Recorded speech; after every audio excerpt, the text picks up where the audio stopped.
Greetings everyone from Pawtucket, Rhode Island. It is the USL Championship tonight presented by the Rhode Island Lottery as Rhode Island FC welcomes North Carolina in an all-Eastern Conference showdown at Centerville Bank Stadium in the USL Championship tonight. Alongside the coach, Eric Dobransky, and our entire crew, I'm Sean St. Jacques. Great to have you with us. Really excited to see how this one unfolds. Two teams both in playoff positioning right now in the Eastern Conference standings. Here they are for you right here, but both trying to move up the table. Rhode Island have dipped over these last couple of weeks. 3 losses in a row in USL Championship play have seen Cano Smith's side dip down to 8th position, but they can pole vault a couple of spots up the table potentially if they grab all 3 points tonight. For North Carolina, it's one of the best runs they've ever had in the USL, let alone the USL Championship. They continue to roll, and they're hoping to push for maybe one of those top 2 or 3 spots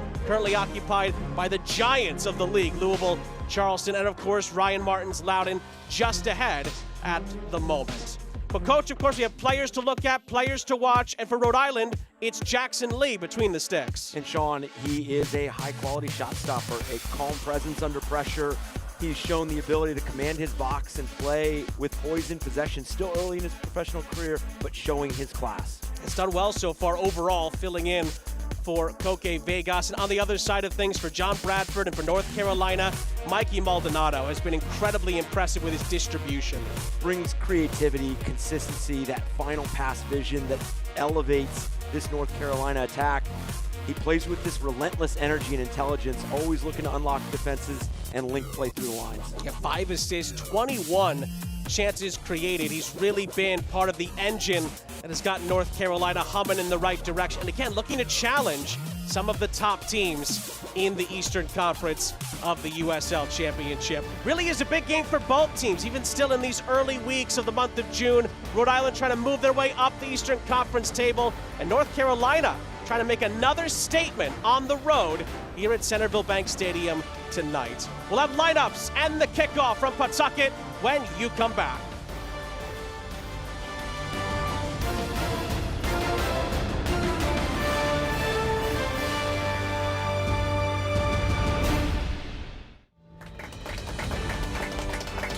At Centerville Bank, we're rooting for your progress.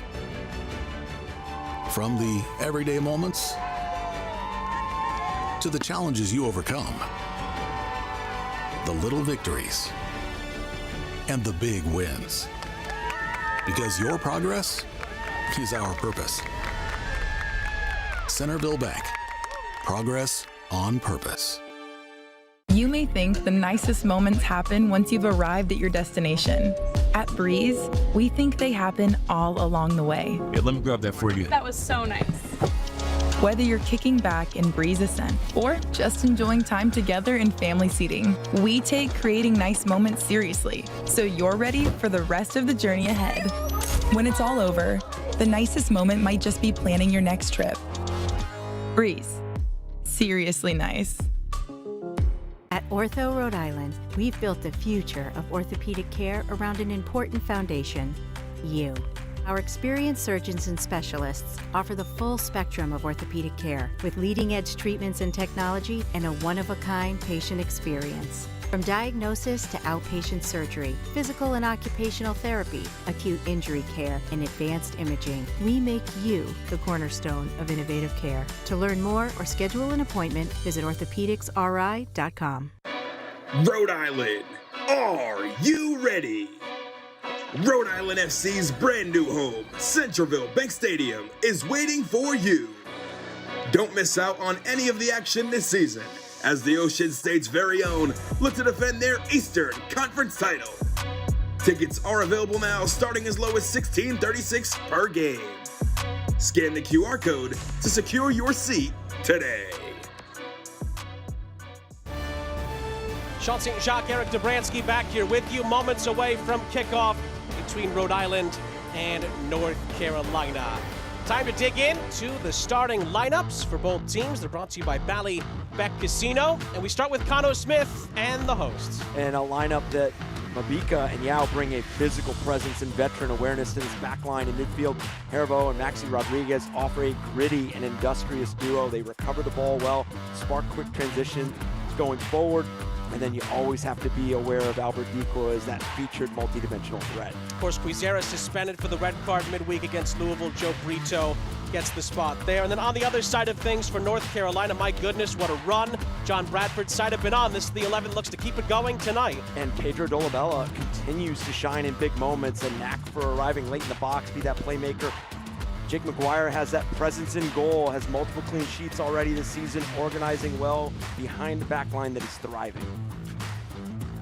We are off and running here at Centerville Bank Stadium in Pawtucket, Rhode Island. Rhode Island will be going from left to right, hoping to get their first ever win here at Centerville Bank Stadium. That's the one thing that still eluded them here in Pawtucket so far this season. It's been an excellent beginning with the new stadium opening. Big opposition has come in, tough opposition has come in, but Cano Smith's side still have not won at home since that heavy win at Burns Stadium over Miami at the end of October of last season. But North Carolina are stiff opposition yet again. John Bradford's side are coming in with 4 straight league wins, 5 in a row in all competitions. It's their best ever run in the USL Championship, and it's one of their best ever runs, period, in their time in the USL setup. That includes, of course, their stint in USL League One. Confidence is in a good place for this North Carolina side, but I will say that John Bradford told us earlier this week that it's still about one game at a time. It's about staying grounded. It's about trying to continue to get more and more positive play out of the team game by game. For Rhode Island, they could really use an early spark. Albert Dequa looking to lead them on the counterattack here. Played out to the far side. There's more blue shirts joining into the attack. As Noah Fuson runs out of room, and Jake McGuire collapses on top of him for the visitors, I should say. And Sean, to add to your point, I think the start for both these teams is going to be so crucial. You mentioned for Rhode Island, the ability to play on that front foot, to score that first goal, becomes so important for them to dictate the tempo, set the temperature of how this match is going to get played. And for North Carolina FC and John Bradford's side, I mean, what an incredible run and what an incredible month of May that they're coming out of. You want to keep that tempo, you want to keep that pace, and make sure that you're stacking performances, and you're putting pressure on those top 3 teams in Lou City, Charleston, and Loudoun United. To your point, North Carolina didn't drop a single point in the month of May. 4 clean sheets, they only gave up 2 goals, and they got 3 road wins. That was something else that John Bradford had talked to us about, trying to improve from last year to this year. Last year, in 16 road games, North Carolina only won 3, and they lost 10. They've got 3 road wins in the league already coming into tonight. In that month of May, every season, when it comes around, you start to take a look at how teams are playing each other. You get a good look at the matchups, you get a good look at personnel, the depth, the squad rotation, and the scouting reports are out. So you've got to start problem solving and collaborating as a group. And that's where that month of May, you start to see that identity, that structure kind of come to fruition. And North Carolina has absolutely been flying in that department, wants to continue that throughout the month of June. For Rhode Island, it's 3 losses in a row in the league. They lost midweek at Louisville, and Cano Smith told us he liked a lot of the performance, but again, left a little bit of it too late, and then Jojea Quizera's red card late on definitely added a bit of a sour taste at the end of what was a tough result at Louisville City. That's why Joe Brito will be very important tonight to try to pick up some of the slack as North Carolina puts some pressure on here inside the Rhode Island penalty area. And they do win the ball back, but the shot from Luis Perez is skied out of play. It's a goal kick. That's a missed opportunity in the end.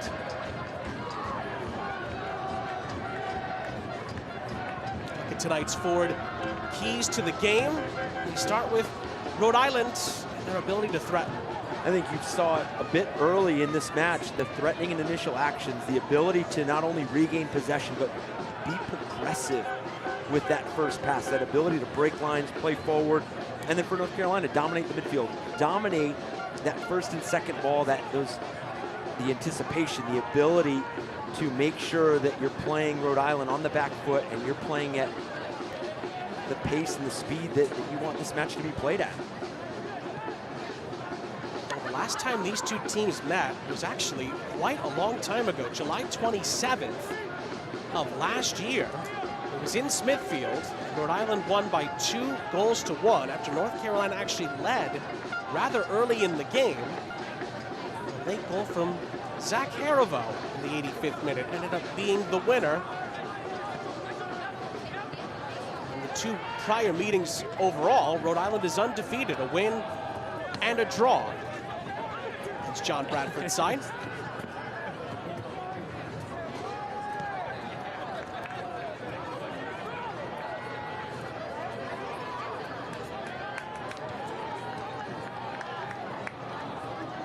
Rhode Island FC would like to recognize our anchor partners, Breeze Airways, Capelli Sport, Centerville Bank, and Ortho Rhode Island for their support on and off the field this season. As North Carolina venture forward into the Rhode Island penalty area. Good defensive recovery in the middle of the box there. Maxi Rodriguez helping things out. It's a North Carolina throw. Sean, you know, 12 games in for Rhode Island. From the start they had last year, there is going to be no panic in this group. They're going to continue to try to build towards that sustainability, that consistency. But you do, with a club that's as ambitious as this one, you do want to start reeling in those teams that are above you and put yourself in a position where you're playing for a top 4 position later in the season. With this long throw from Mikey Maldonado now. And from the throw, it's flicked on, but Jackson Lee, he's quick to react. And then Luis Perez tried to make contact with him. Actually knocked Lee on the arm there. Elijo Areguin let that go, and play continues.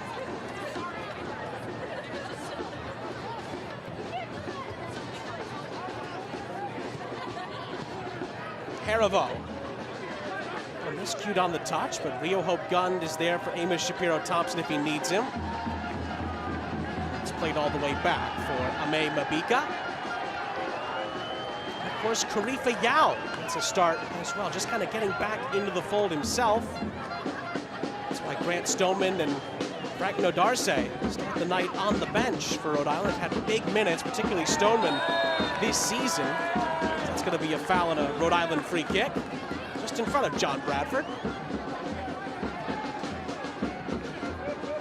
Apologetic Patrick Berner retreats into defense. See the challenge here for Berner. Right through the back, and have to like the liveliness that Rhode Island is coming out and playing with right now. They are breaking multiple lines with some of these passes. Good link-up play. Lovely build-up here for Rhode Island. It's Dequa. It's blocked. It's a lovely bit of defending here. Finn Sundstrom helping the North Carolina cause. It's a corner. It starts with quick, decisive movement and decision-making that unlocks this area. Obviously, it requires a big intervention defensively from Sundstrom, but still earns a Rhode Island corner. Remember, Chick-fil-A Attleboro locations will give out a free chicken sandwich if Rhode Island score from a home corner this season. First set-piece chance of the night is cleared at the near post, and Rhode Island will get a second try. For those maybe wondering, they have not yet scored from a corner here at home this season, so that Chick-fil-A sandwich is still dangling around in the background, hoping that Rhode Island can capitalize. Aldair Sanchez to take. Second try on the corner. Goes right at that near post again. It's headed back out for Sanchez. clips it right back in. Oh, it was up for grabs there. Perez and company still have work to do, and they do clear it. And now Jackson Lee has to come all the way to the halfway line to clear it away, or North Carolina would have been in. Oh, that is heads-up play from Jackson Lee. The awareness, the ability to climb the field and intervene there was crucial. Well defended from North Carolina. The ability to find that outlet, successfully get the ball over the top. One of the things that John Bradford told us about, he was really open and honest with us this week. We really appreciate that. He said that last year we felt there were times where we were shooting ourselves in the foot, coming up with ways to lose games. He says this team is finding ways to win games. It's those little moments, the fine margins that have gone North Carolina's way more and more as this season has come along. And he's credited that to why North Carolina are in 5th and looking to push up the table. And I'll add to that, because I think that's a great point, the ability to manage matches has been important for John Bradford's side, because you look at their overall shots, they are not towards the top of the league, but they have 16 goals for. So they are towards the top in goals for, but their conversion rate is top 5 in the league, 19%. So they are not creating at a high clip, but my goodness, are they finishing when they have the opportunity? It's almost the antithesis of what's happened with Rhode Island. Yep. Rhode Island coming in tied for 5th in the league with 143 shots, but their conversion rate is only at 11%. That's the second lowest mark in the entire league.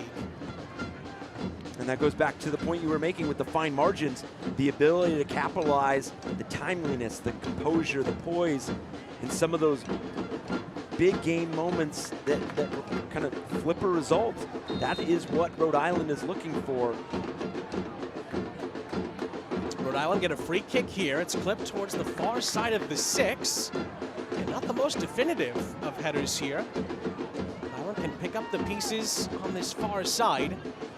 Eventually North Carolina do clear it out of the box. Only as far as Zach Haribo. Rods down this far side. A lot of red shirts in front of Zach Haribo. It's clipped away from him by Colin Martin, but Rhode Island fight and they win the ball back on this far side.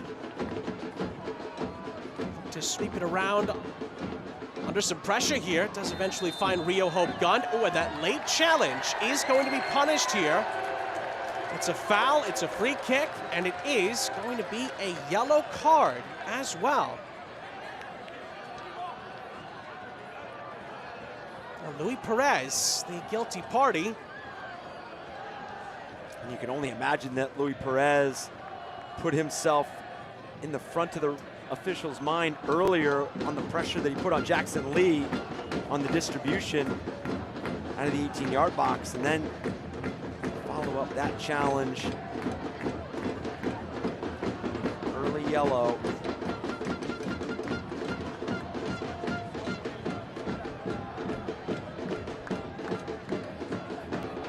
Well, Maxi Rodriguez will take this for Rhode Island.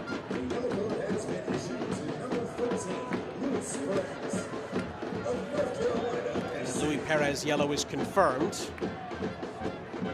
Set pieces have been a place where Rhode Island maybe need to get a little bit more out of their quantity and quality of opportunities. And as soon as I say that, they will get a corner on this near side after that was headed out of play. And this will be a fun duel to watch tonight. Maxi Rodriguez on a lot of the restarts for Rhode Island, and Mikey Maldonado on a lot of the restarts, including those long throws for North Carolina. Sanchez is this near side corner kick taker. Shapiro Thompson is in the vicinity.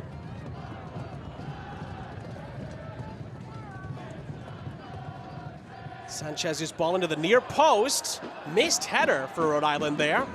Clearance is not definitive, and the shot from Fuson was blocked. Still up for grabs here. North Carolina struggling to clear this initially. Rhode Island pinning them in their own end here. Ball played onto this near side. Well, it's clipped to the near side of the 6, and then again, North Carolina do just about enough to clear it. Rhode Island quickly win the ball back. Rio Hope Gunn for Shapiro Thompson. Now Brito on this near side. Rodriguez. Shapiro Thompson. Now in for Mabiko. Loves to stay forward on these set-piece opportunities. Rodriguez again. North Carolina now trying to push Rhode Island out, and they get them back over the halfway line. And a shaky start on defensive free kicks from North Carolina. Typically a team that is secure and definitive with making first contact and making sure that first contact doesn't allow that second and third wave of an attack. But right now, other than that outlet earlier on that Jackson Lee had to come off his line and intervene, there's been a couple opportunities inside the 18 for Rhode Island to get on top of. Brito. Ball over the top, goes over everyone's head. Picked up by Rodriguez on the far side. Resets for Karifa Yao. Mabika for Hope Gund. Mabika again. Yao goes down the line. And it's played further down the line for Sanchez. Sanchez's ball in is touched towards goal, but saved by McGuire. It looked like Zach Haribo made an excellent run into the penalty area here, just couldn't beat the goalkeeper. But you see how dangerous Rhode Island can be, the fluidity, the variety that they can play with on the ball. Some of those second and third actions, that movement that unbalances a team, create some space. Now, for Rhode Island, now it's going to be about the sustainability and the consistency that they can put that on display.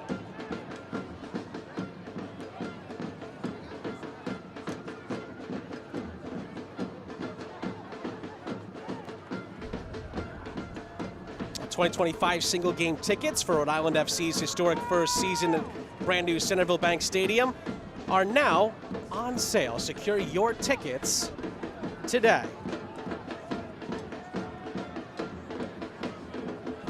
Sean St. Jacques, Eric Dobransky, your entire crew. Another positive start, particularly for Rhode Island, but we've said that before. They've not been able to build on that at times, particularly here at home. That's something Cano Smith and his side want to work on here tonight and trying to have that be an extended period of positivity throughout the 90. And we all see it throughout a season, the ebbs and flows that teams have to fight through when you're facing different matchups, when you're facing different tactical looks. Because for Rhode Island, I mean, you go back to that game at Birmingham, the 1-0 win, and then you go to Tampa Bay Rowdies, that 3-0 win, 4 goals, 2 games. But since then, their last 3 league matches, offensively, has just sputtered out a bit. I mean, you lose to Pittsburgh 1-0. Now, obviously, you flip the script and you beat them in the Jägermeister Cup 1-0.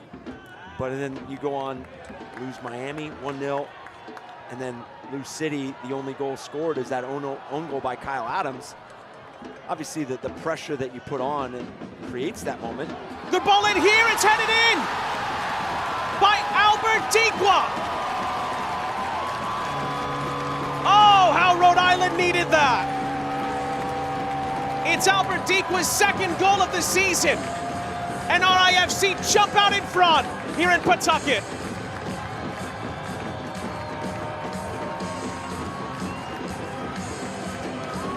Just as I'm highlighting the pressure that they put on to create that goal at Lou City, the pressure that they have put on since opening kick has been tremendous, and it has really rolled out the red carpet of opportunities for them out wide in some of these half spaces, some of these areas of delivery that just put so many dangerous balls in the box. And Albert Diqua is that player that you give him a yard, he will absolutely punish you. Quality and the timing was impeccable on that play. It's a Capelli sport goal for Rhode Island. And again, the stats will tell you that Rhode Island really needed to get that first goal. Rhode Island have only lost once when leading at the half in the club's history, but more importantly than that, Rhode Island has a streak of 18 straight games unbeaten, going back even to last season, including the playoffs. They are unbeaten when they score first. North Carolina have other ideas here. That shot was blocked. The far side edge of the box. Burner looks to pick up the pieces, finds Perez on this near side. And here 20 minutes in, we could see what Kanu Smith. Well, Burner's in here for Carolina. Some good defensive work at the end. Rifa Yao able to shield Burner away after a really good ball put in. There'll be a goal kick for Rhode Island, as we tell you that Rhode Island is proud to welcome MyRI TV as a broadcast partner for 2025. RIFC fans can now watch live action regionally on Nessun, locally on MyRI, and stream on ESPN+. Don't miss any of the action this year as Rhode Island get a corner, I should say a free kick, beg your pardon there. You can really see what Kanu Smith is seeing in his group and what he is liking. The record might not present that, but the aggressiveness that this team can play with. You can see the pressure that is putting on North Carolina, the ability to anticipate, be very positive with the movement, not only the first wave of movement, but that second and third actions that become so difficult to defend. They are climbing the field collectively at a rapid rate.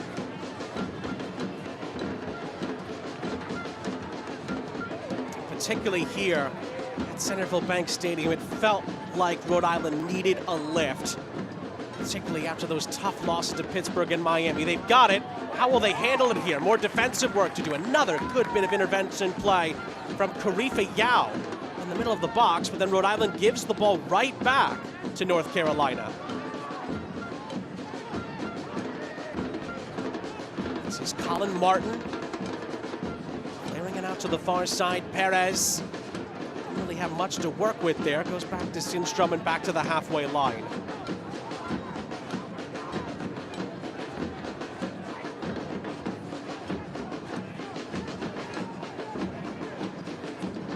Without J.J. Williams, who's still out, haven't gotten a clear timeline as to when he's going to return for Rhode Island. Others have had to step up, and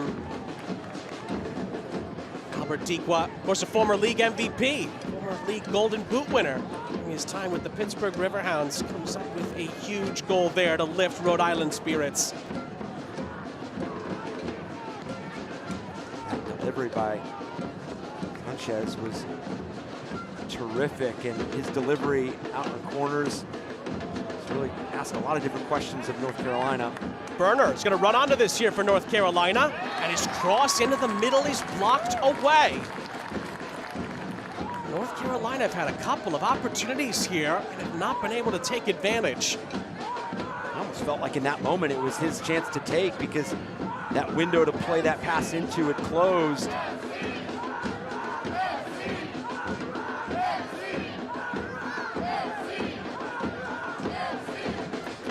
Martin.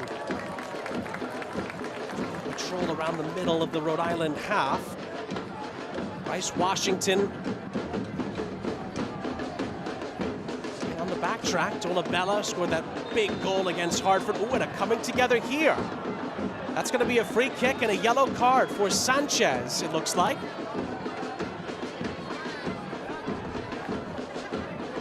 Now look for that matchup to magnify itself. When you have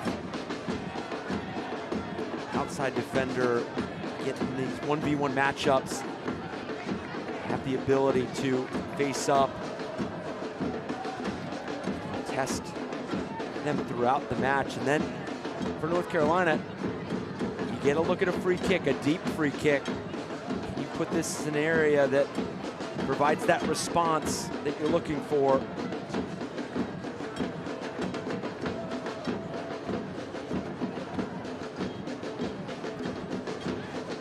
Confirmation of the Sanchez yellow card. Him and Perez now on either side of the ledger on bookings. Perez, he's standing over this alongside, of course, Mikey Baldonado. No surprises there.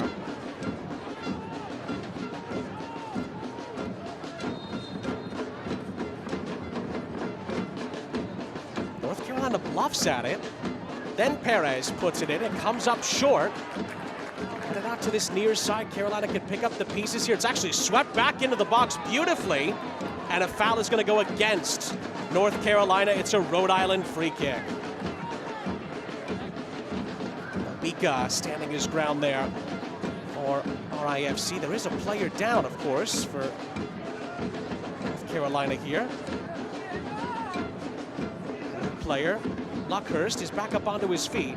An opportunity to send this ball back in the 18-yard box and have the numbers, the ability to flood the box there. The New England laborers are training the workforce today that'll build tomorrow. At state-of-the-art training facilities in Rhode Island, Massachusetts, and Connecticut, you'll be equipped with the classroom job site knowledge to start a rewarding career in the construction industry. Build your future, the union that built the stadium here at Tidewater Landing, home of RIFC. It's fascinating when you look at the early numbers here. Final third entries in favor of Rhode Island FC, which again, you look at kind of the temperature of the match, 2 expected, you see it, 19-12, but touches in the opposition box in favor of North Carolina. So it does show that efficiency that we had touched on earlier with the conversion rate. So when they are breaking into the attacking half, they are getting deep into Rhode Island territory.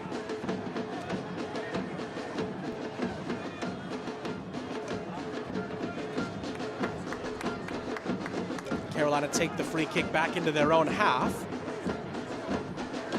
Washington. Maldonado. Had the right idea to feather a ball through. It is going to be a goal kick. Well, getting to the game is easy with RIPTA's free game day bus service. Buses loop 8 to 10 minutes between Pawtucket, Central Falls Transit Center, Centerville Bank Stadium, and the stadium's reserved parking lots. For a full list of stops, visit ripta.com/RIFC.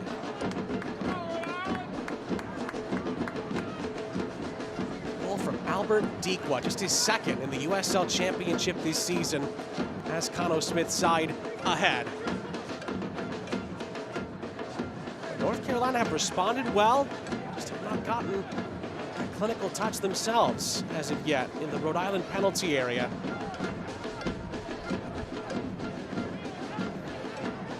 Maldonado will take the throw. Coming into the night at 21 chances created in the USL Championship. It's tied for 5th most in the league. He'll have to take another throw in here.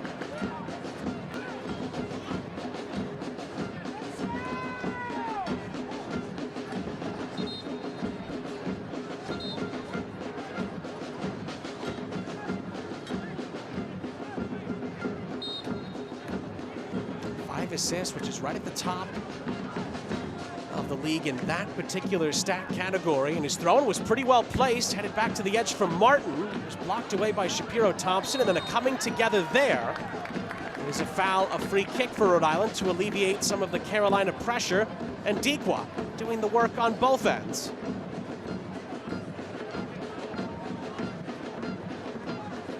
Well, if you're looking for help to pay for college, look no further. RISLA, they've been helping students and families for decades. Visit risla.com today to find out more.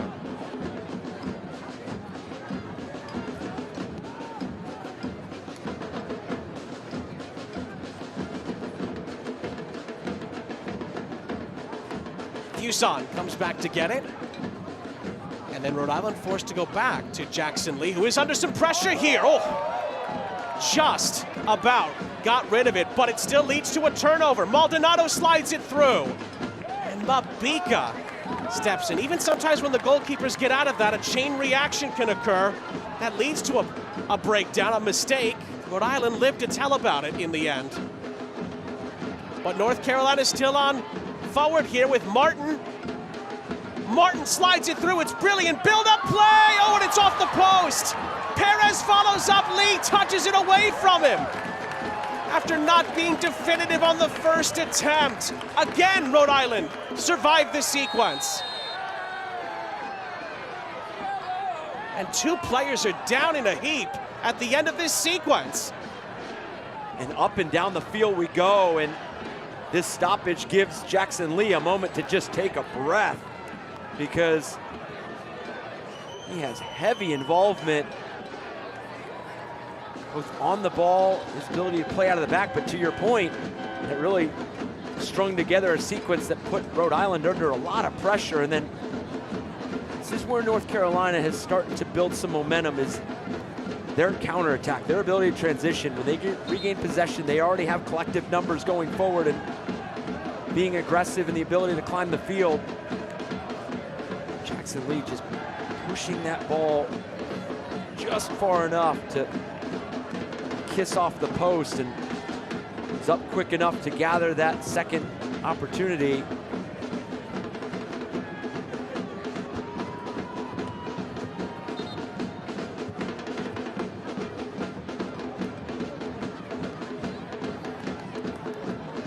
Well, this happened at the tail end of what was a chaotic sequence. That's why we led to the stoppage here. 30 minutes gone in the first half. Jackson Lee just about keeps Carolina out.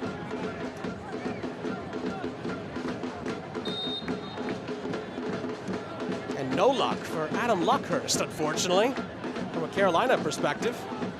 But he has to feel like the last two sequences he's done well to put Rhode Island under pressure, and maybe you can start building off of some of that. Those plays that build some confidence, build some rhythm.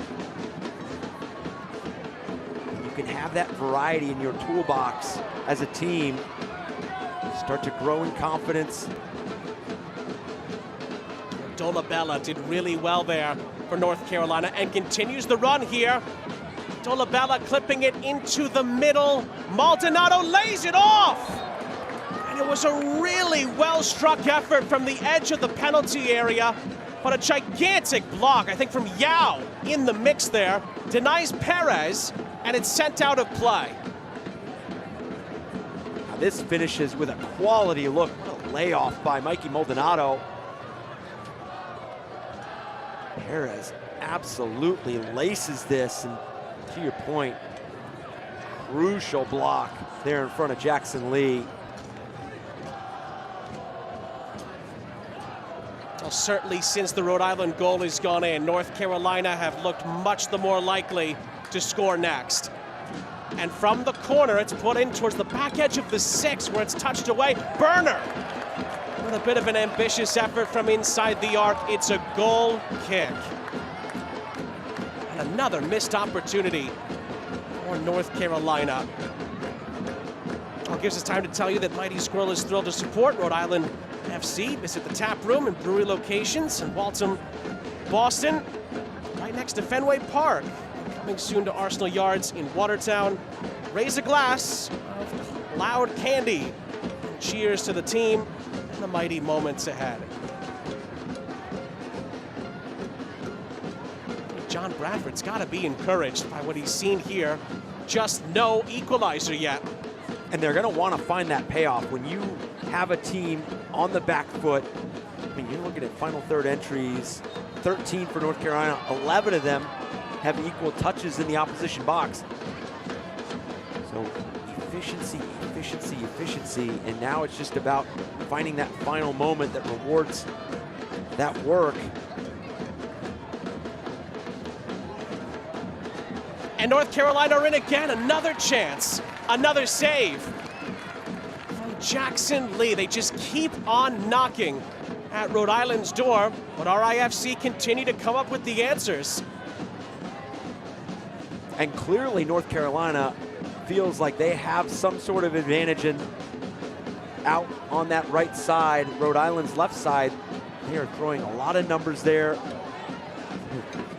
creating a lot of mismatches and numerical superiority. We've seen some link-up play, some combination play that's unlocked that half space, some of the early delivery we've seen from that side as well. Lovely ball through the lines here for Haribo, who slides it through for Dikwa, who from the beginning really was in an offside position. Yeah, he was was hoping that back line for North Carolina would continue to drop. He held it for just a split second. And I don't know what kind of case he's pleading to the linesman, because he was clearly off from the moment go. So many times as of late, it's been Rhode Island needing the goal. They've been the ones that have been pushing. On the other side of the coin here, see how they handle that, and they've been under quite the siege over these last 20 minutes. A siege that will continue after this far side. Red shirts are queuing up here, but it's a wonderful run, and goodness gracious me, it's an exceptional equalizer. Rafa Minsingen is a one-man North Carolina wrecking crew. And John Bradford's side find the equalizer, and it's one of the highest quality from start to finish.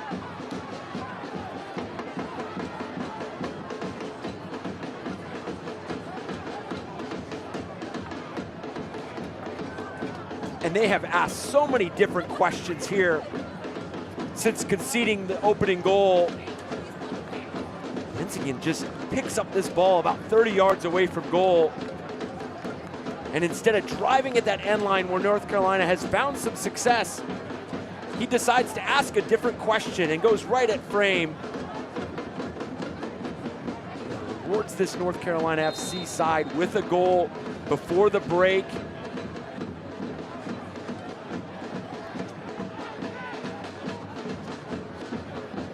That's just Minsingen's second league goal of the season, and it's one that'll just take your breath away. And now Rhode Island come up back up the other end. They look for an opportunity. It's a good recovery challenge there. Luckhurst helping out to get North Carolina away from the pressure, but only for a moment. One back by Harivo. Really felt like that goal had been coming. Carolina gets the goal at a vital moment in the half. And Rhode Island are back on the front foot trying to reestablish their lead here. That cross is going to come up short, and then a hip check foul against Noah Fuson will alleviate the pressure here. And North Carolina will be told to retake the free kick. Well, RIFC fans, grab yourself an ice-cold Pepsi Zero Sugar for the match. Zero never tasted so good. Try it to believe it. Pepsi Zero Sugar is a proud sponsor of RIFC.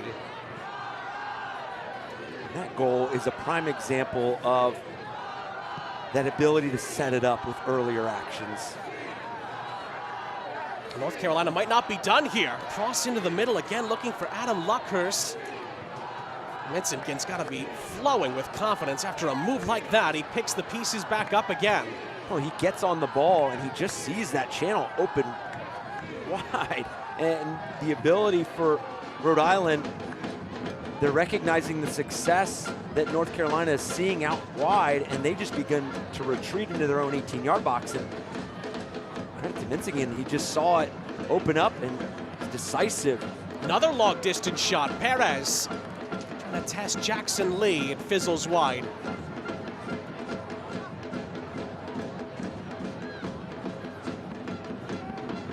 Well, we talked about it. Rhode Island have been pushed back more and more as the half moved along. Carolina were just missing that quality, and boy, did they ever get it. Minsingen. Rhode Island needs to play their way out here. Lee clears it over the top. Now, not only do John Bradford's side have the equalizer, they've got all the momentum here towards the final minutes of the half. Heavy coming together there. And it could bounce North Carolina's way here. Sanchez has to be careful, of course, on a yellow, but he gets the challenge just about right.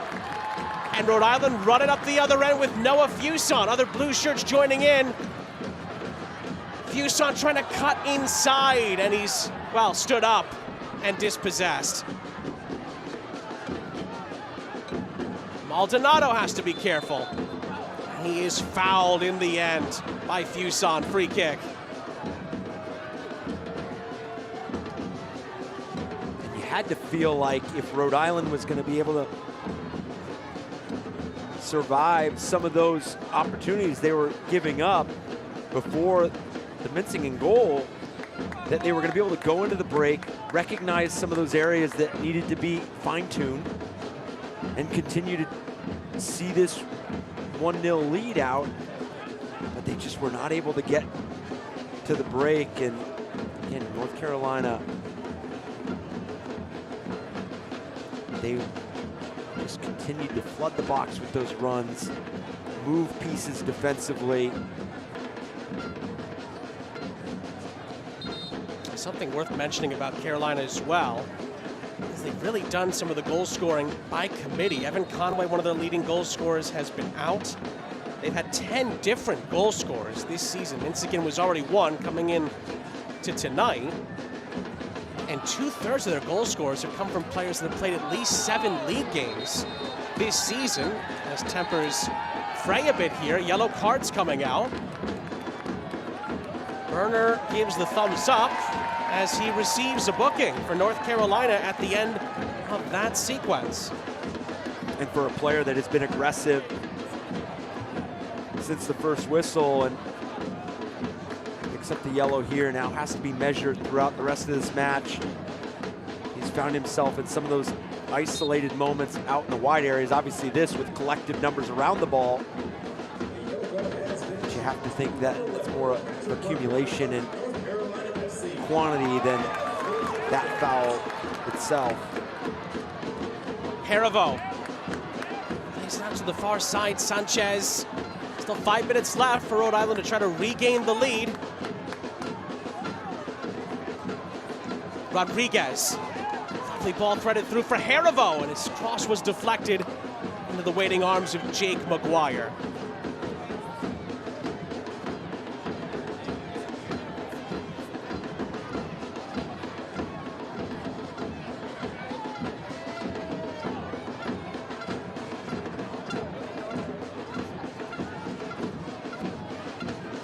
No chop too big for Norfolk Power Equipment, New England's premier Kubota dealer.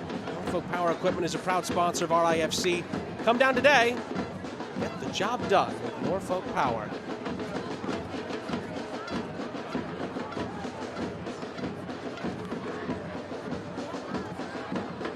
It really has been a back and forth first half, but certainly North Carolina have just about edged it, maybe even more than just about.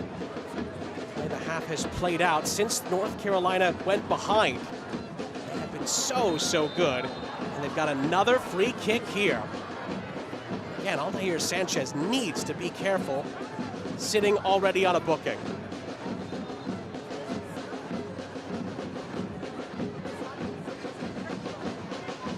You're gonna keep plugging away at this matchup out wide. The ability to find that isolation, find that 1v1 moment, and to your point, Sanchez sitting on the yellow, so why not continue to target and pressure that area of the field and make him make a play.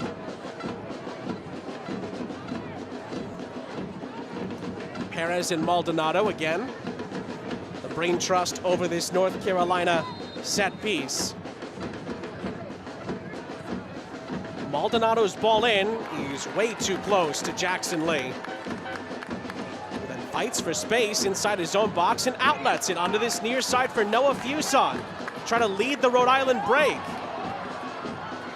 And then the layoff attempt is stifled by Paco Craig.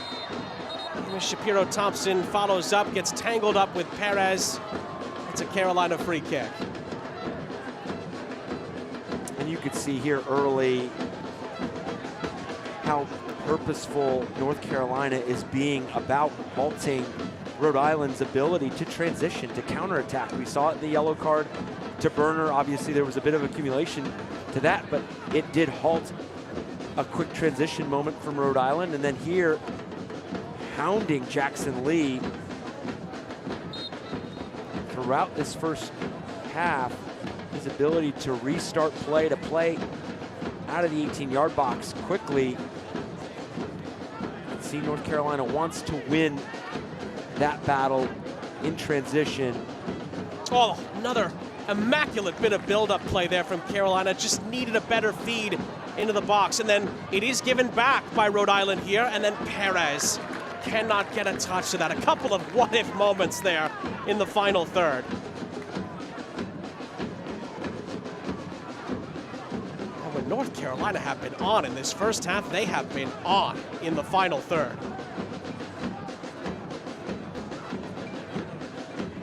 Ever since conceding that goal, they have been sturdy and steady defensively.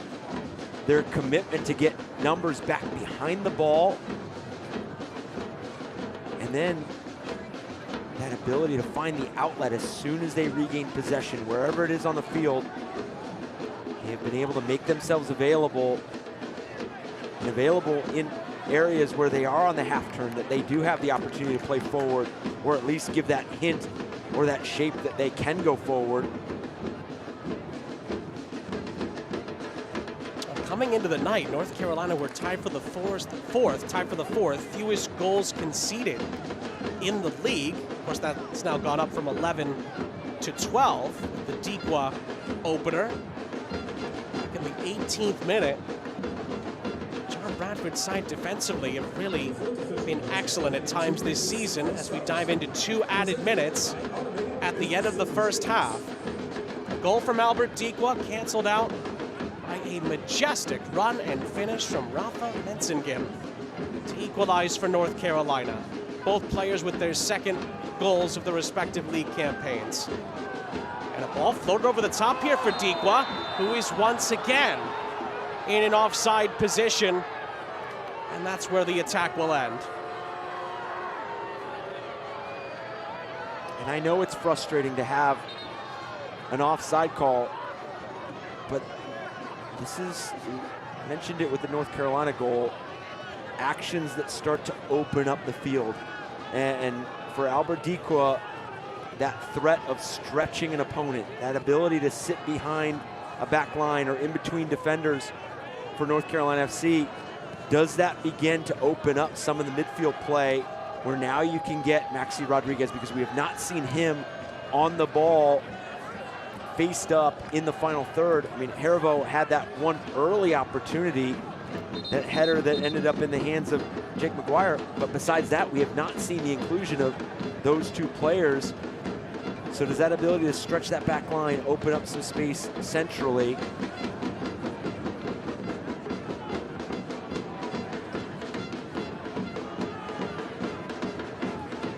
Craig for Maldonado.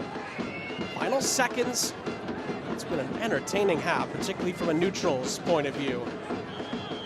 So Rhode Island pressure here. McGuire's actually outside of the penalty area as he clears that towards Maldonado. And Rhode Island do win the ball back, but it's a little bit too firm of a touch by Rodriguez, and McGuire will eventually clear it. Burner cushions the header for Luckhurst on this near side. Likely the final action of the half as Luckhurst plays it back across. It goes off of Sanchez. Mensingen saved by Jackson Lee as the half ends here in Pawtucket. Well, literally action from the very beginning to the very end of these first 45 minutes here at Centerville Bank Stadium. Dequa's opener canceled out by Mensingen. And it is 1-1, coach, at the half. And for North Carolina, it changed when their first ball press changed. I think as soon as they started making that second pass and third pass predictable, they were able to get the appropriate numbers around the ball, and then they were able to find the appropriate outlets when they got back on the ball. And for Rhode Island, it's going to be about guiding and guarding areas defensively, because offensively, you could see the variety that they have. You could see that multifaceted attack that they possess. Now just defensively, just making sure that they're keeping North Carolina away from some dangerous areas. Well, we're certainly interested to see how the second half is going to play out. Really fun and entertaining first 45 minutes. We're in Pawtucket. Albert Dequa's header gave Rhode Island the lead. And Rafa Mensingen, some magic for North Carolina to find the equalizer. We'll have plenty more to come from around the league when we come back.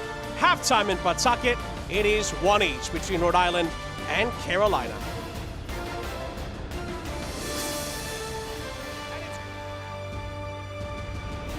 It's time to hit. It's time to fly. It's time to leave it all on the line. It's time to get loud. time for tradition. This is our time. This is your time. It's rugby time, America.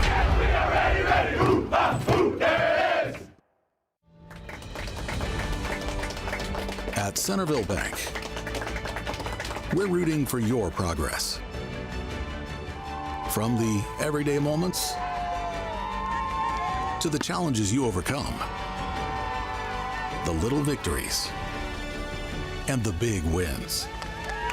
Because your progress is our purpose. Centerville Bank, progress on purpose.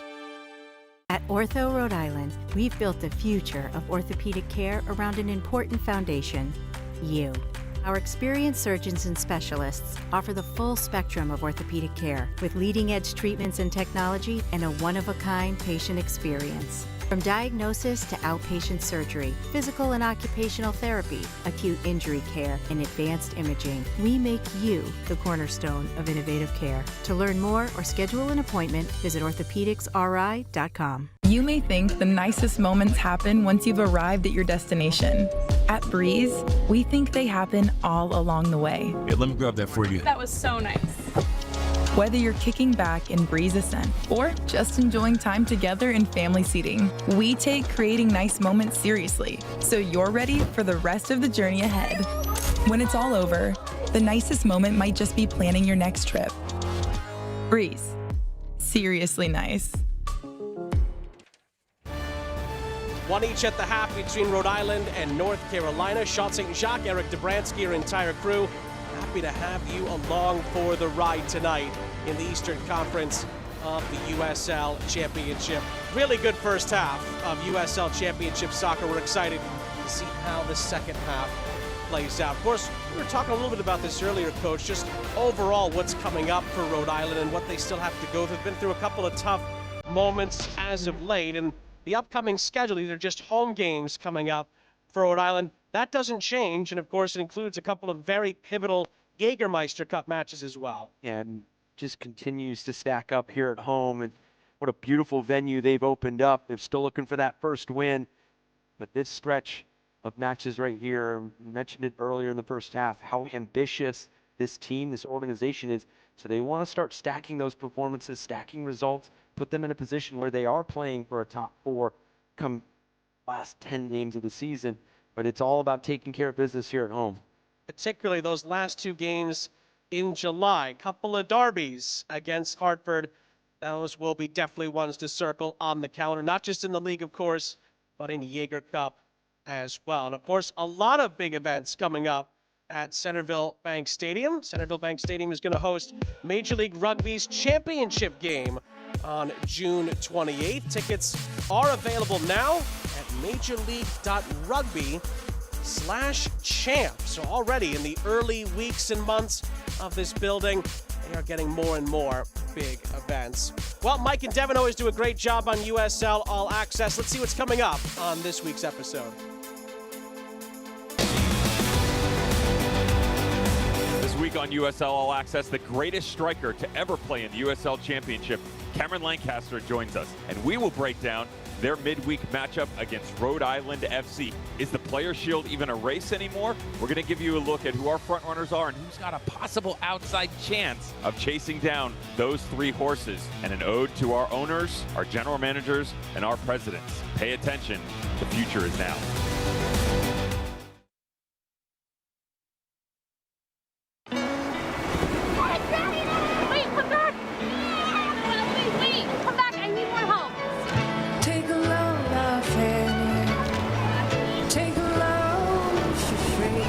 Today we went to the beach, and it was totally worth it. Stay 3 nights this summer at Best Western and get $50 off a future stay.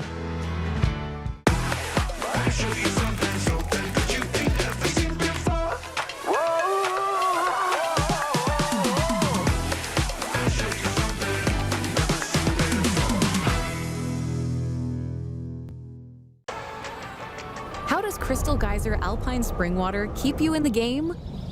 We always source our water directly from the natural spring to fuel every body, no matter how you like to move it. So whether you're chasing your goals or just staying active this summer, make sure to stay hydrated with Crystal Geyser Alpine Spring Water. Always bottled at the natural spring source.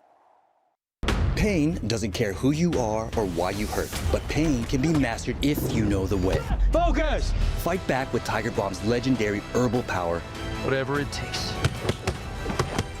Trusted for over 100 years. Tiger Balm's proven herbal blend tames pain with the strength and speed of the tiger so that you can rise above pain. Let's make a Karate Kid. And get back to living. This is the way of the tiger.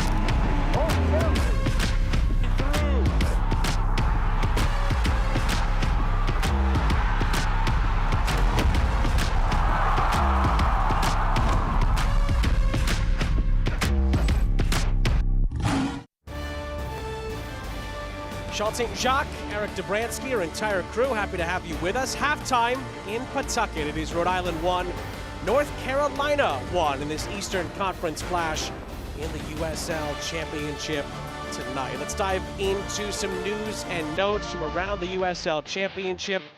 Different perspectives of the championship being represented in the news and notes. Of course, Luis Alvarez going to the Tampa Bay Rowdies who need some reinforcements, and Sac Republic getting closer and closer to construction on what should be a fantastic new stadium. Yeah, venues just continue to grow within the USL Championship. You see one tonight. I mean, Sacramento Republic embarking on their venture to build that 12,000 capacity stadium, and then you mentioned Tampa Bay Rowdy sit at the bottom of the East, making that transfer record for Alvarez, who starts in midfield tonight against Miami FC. And of course, with Las Vegas letting go of Antonio Nocerino, lights were starting to trend in the wrong direction. Let's say Bautista and the rest of that organization not afraid to make a big change even at this juncture of the season. The Lights, of course, play Monterey Bay later on tonight. They'll have an assistant acting as the head coach of that big Western Conference clash to finish up another busy Saturday in the USL Championship. Of course, we can look around the rest of the league and some other big games coming up later on tonight. Again, Vegas playing Monterey Bay. That's 10:30 p.m. Eastern on CBS Sports Golazo Network. Louisville, and they stay unbeaten, hosting Mark Briggs and the Birmingham Legion. Then a really juicy one at 8:30. Luke Spencer's FC Tulsa against Mamadou Ka's Phoenix Rising. That is two teams that are trending, and Mamadou Ka has done a terrific job with Phoenix Rising. Luke Spencer has done a terrific job with FC Tulsa. So a match to watch. And then Sacramento Republic in San Antonio. Sacramento Republic sitting right above the playoff line. I know it's early, but I think this is a Sacramento Republic side that once everything starts clicking, they can be extremely dangerous. Switchbacks in Oakland really need that result. Can Benny Failhaber get the Roots back on track? And speaking of guys doing a good job, Wilmer Cabrera with El Paso Locomotive doing an excellent job. And Los Locos are right in the mix in the Western Conference of the USL Championship. We've been keeping an eye on some of these scores around the league. Loudoun just scored a late goal. They lead against Le Rouge late on in stoppage time. Indy leading early on against Pittsburgh. Charleston on the road at Hartford ahead at the half. And Lexington desperate for 3 points. Haven't won since opening week. They're going to see if that can maybe turn around. That's a very good side in United there in Miami. Going to win the derby over a Rowdy side again that really needs to get off the floor very, very quickly. Indeed, we'll see if they'll be able to do that as those games move along. We'll try to give you an update on some of those games as we move along. We've been talking about how good North Carolina has been as of late. They didn't drop any points in the month of May. No surprise that John Bradford got Coach of the Month. Yeah, this is a group that is playing with that clear identity, that clear commitment to their values and their principles. So not a surprise that John Bradford earned this honor, and what a month of May that they had, and the results have put them right in that top 4 conversation and a sustainable run to that top 4 and boosting the playoff spot. Really, really impressive. What else was impressive was the goal of the week in the USL Championship this week.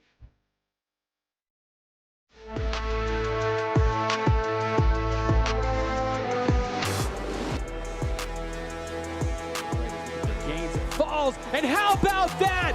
Marlon Vargas, take a bow.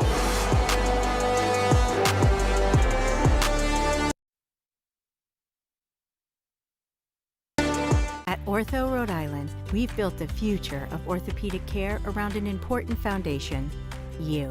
Our experienced surgeons and specialists offer the full spectrum of orthopedic care with leading-edge treatments and technology and a one-of-a-kind patient experience. From diagnosis to outpatient surgery, physical and occupational therapy, acute injury care, and advanced imaging, we make you the cornerstone of innovative care. To learn more or schedule an appointment, visit orthopedicsri.com.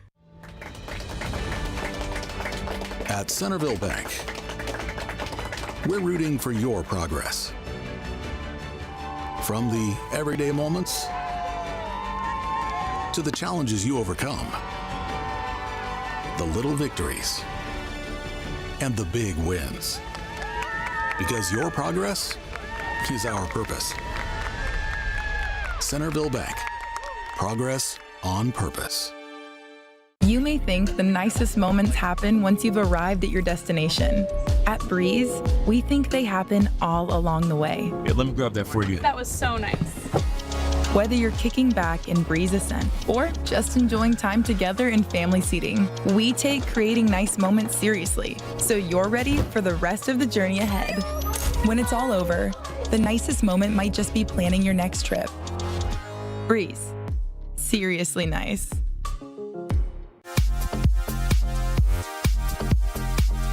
It doesn't matter what you ride to work as long as you leave your car behind. Drive less, bike more. With the Drive Less RI app, every green trip counts.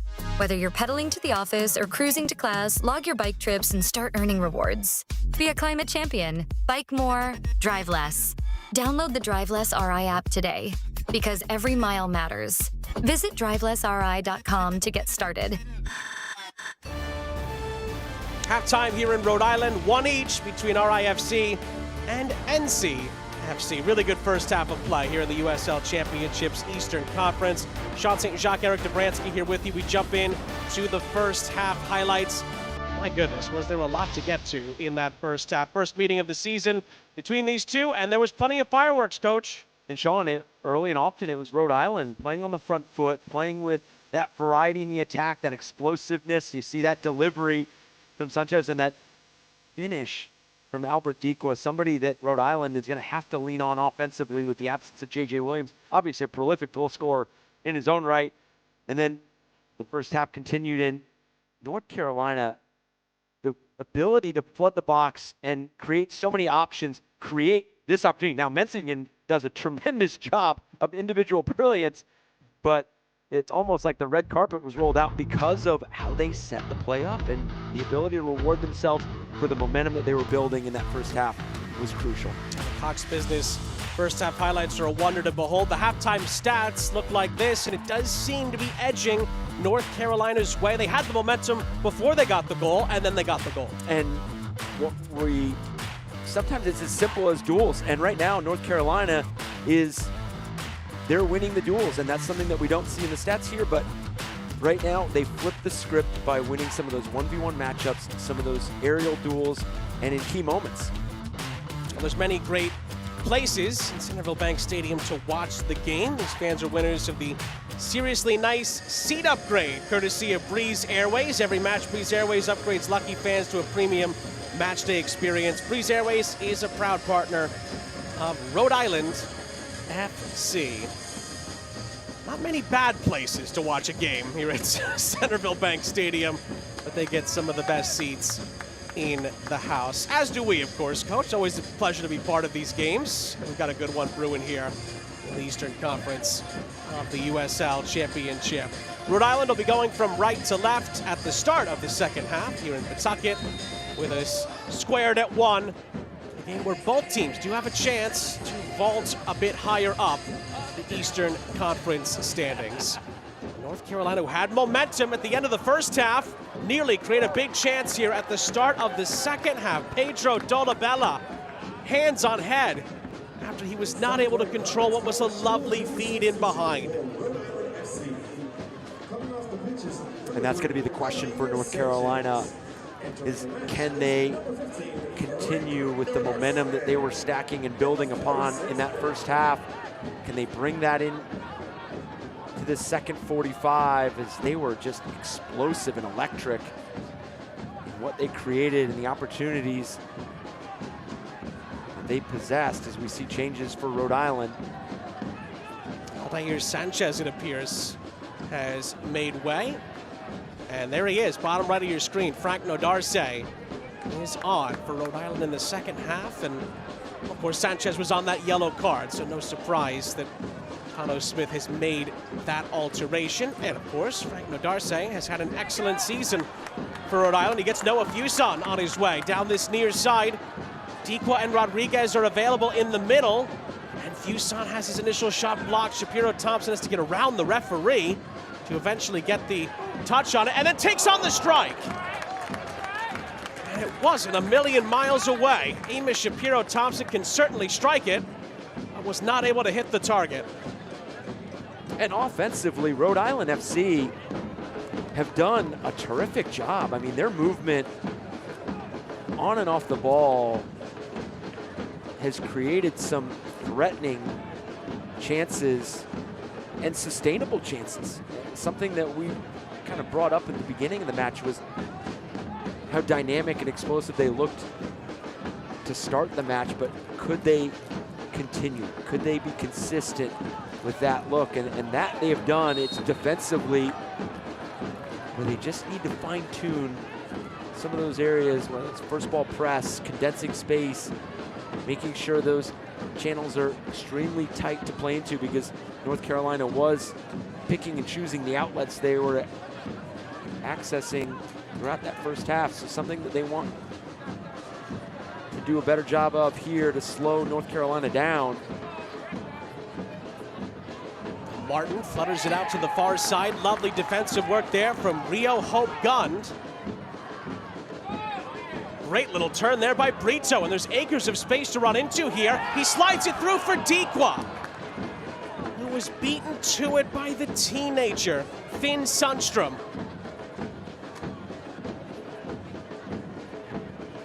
Rhode Island look to get back on the front foot here. Shapiro Thompson in the middle. That challenge, it's a full reset to Mabika. And Rodriguez for Karifa Yao. And this is where Rhode Island was at their best in the first half. That ball popping off their foot, decisiveness, the decision-making. They were winning the possession battle, and we saw it in the halftime stats, but they were doing it purposefully. They had the intent. It wasn't just necessarily always side to side.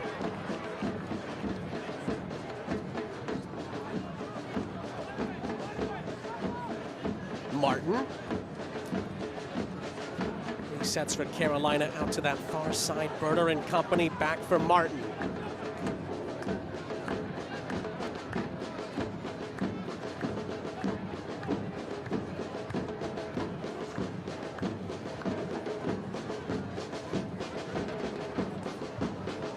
Similarly to the first half, Rhode Island have started rather well here in the second half. Game is almost shaping up into whoever scores the last goal, he's going to win this thing.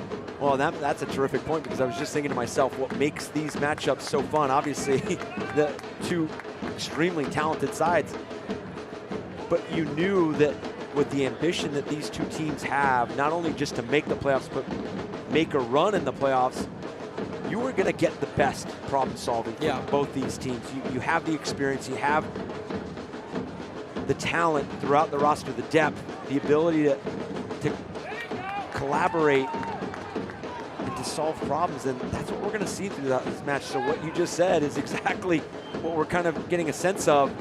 Here they come again. Carolina, the chance for Luckhurst, and it came off of Luckhurst last. Referee gives a goal kick. Carolina not thrilled with the decision.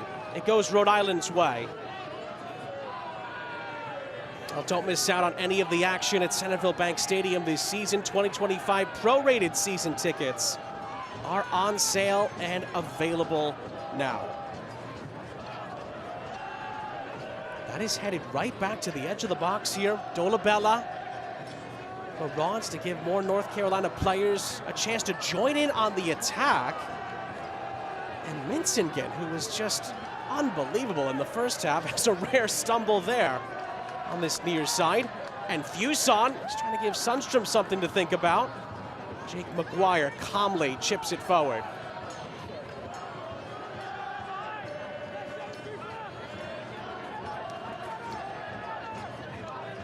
And if Rafa Minsingen's goal is not considered for goal of the week, we might need to get a new committee on that. It was such an excellent finish for those that missed it. Back in the 35th minute, after a brilliant Dequa header, had given Rhode Island the lead. 17 minutes before that. Yeah, for a 1-1 match, I mean, we have had two outstanding goals. Obviously, to your point, by once again, such terrific individual brilliance. Oh, lovely threading of the needle here after this far side. Harivo with the early cross, maybe too early, into the penalty area. It flies past everyone. And it's a Carolina throw on this near side, just to the right of the corner flag. I'll scan now to learn more about Rhode Island FC's College Pass. Only $99. It gets you 10 tickets, and you get to use them your way.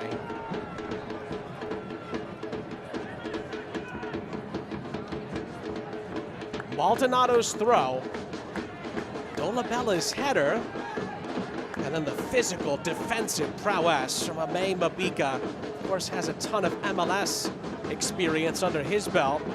He's able to really handle that situation nicely for Rhode Island. He's another that's come in and is fit beautifully into Cano Smith's setup. And two players along this back line, Rio Hope Gund and Mabika, that have recent additions and made instant impacts.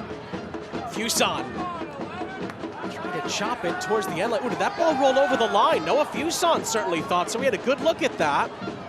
Has to roll, of course, all the way over the line. The referee says it did not, and Jake McGuire can reset. It's always tough from our vantage point on those to really see definitively, but it was certainly close.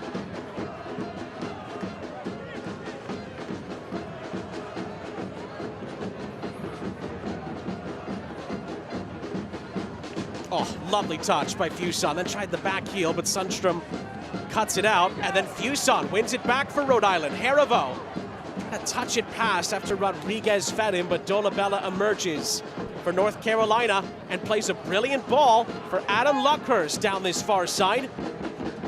Red shirts are moving towards the penalty area. Luckhurst goes to the byline here, and my goodness, he's out-muscled by Ame Mabika. High fives all around amongst the Rhode Island ranks.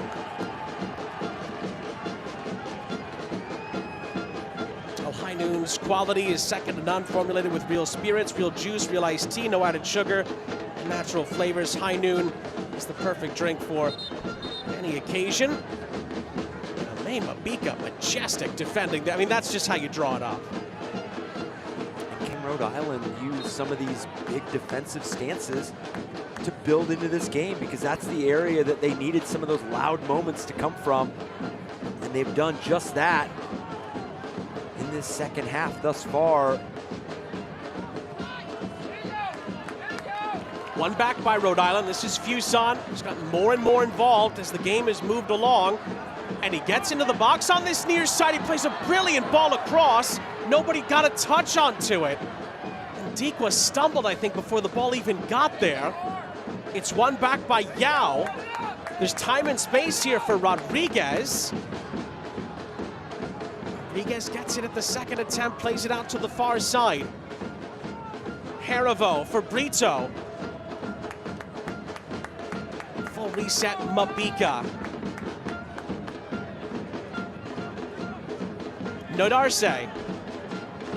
Kept in by Fuson. Reverse ball down this near side. Shapiro Thompson assessing the scene here. Finds Rodriguez. Mabika tries to split the lines. Good cutout by Martin, only as far as Yao. Harivo from Hope Gund. Brito. And then Harivo back for Yao.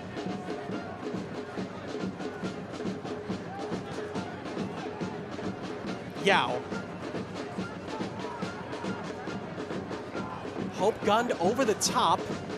He's headed down, but needed another touch. Oh, and it could leave Rhode Island with a chance there. North Carolina nearly exposed themselves on the edge of their own penalty area. An awkward clearance from Maldonado. And then Yao's in a bit of trouble, but he gets it away from Luckhurst, out for a throw.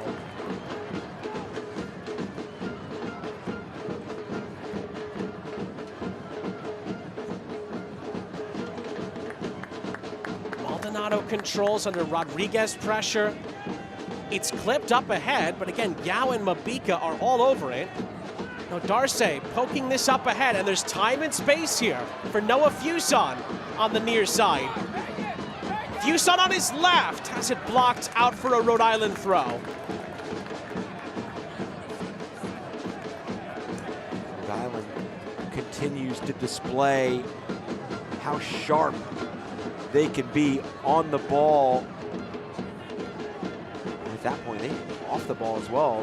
How diverse they can be with the movement, the interchange, the fluidity.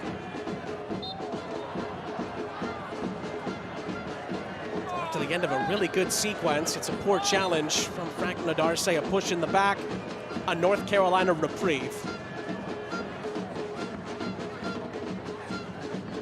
You always wonder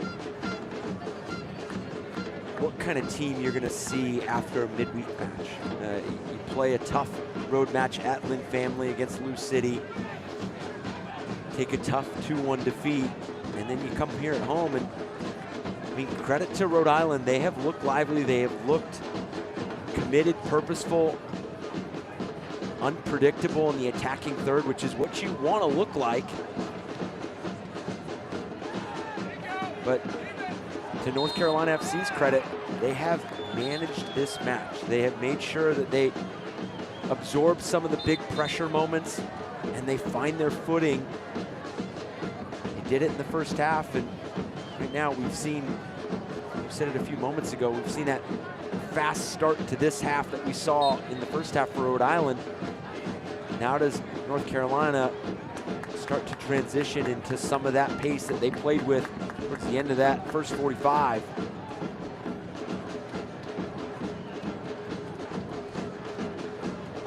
Luckhurst.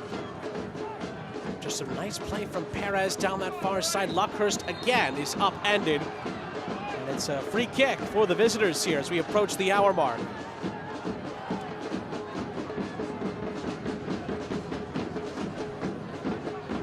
Well, at Mavens, they play to win, whether it's their corned beef on rye or, of course, their Kugels. They've got the flavors that score every time. Ball goes over Frank Nodarse's head. It's out of play. Back to Rhode Island. This near side. I know Adam Luckhurst has not found himself on the score sheet or found himself with a clear-cut opportunity, but the work rate and the ground coverage that he has had tonight has opened up some terrific opportunities for Colin Martin, Louis Perez, obviously the Michigan goal. He's occupying Rhode Island and making them work along the back line. Good hold-up play there from Dequa. Slides it through for Fuson. Noah Fuson not able to move it any further. Forced to the sideline here, but has Nodarse for support. Mabika and Yao connecting. This near side left-hand channel has given Rhode Island a lot of opportunities Of course, last season's golden playmaker of the league. Create some opportunities, and then Dequa slides in behind. In the end, it's lashed off of McGuire and out for a Rhode Island corner on the far side, brought to you by Chick-fil-A Attleboro. That's how dangerous Albert Dequa continues to be throughout his career. He operates in every area of the 18-yard box. There's just not one space that he is more threatening in or more familiar with.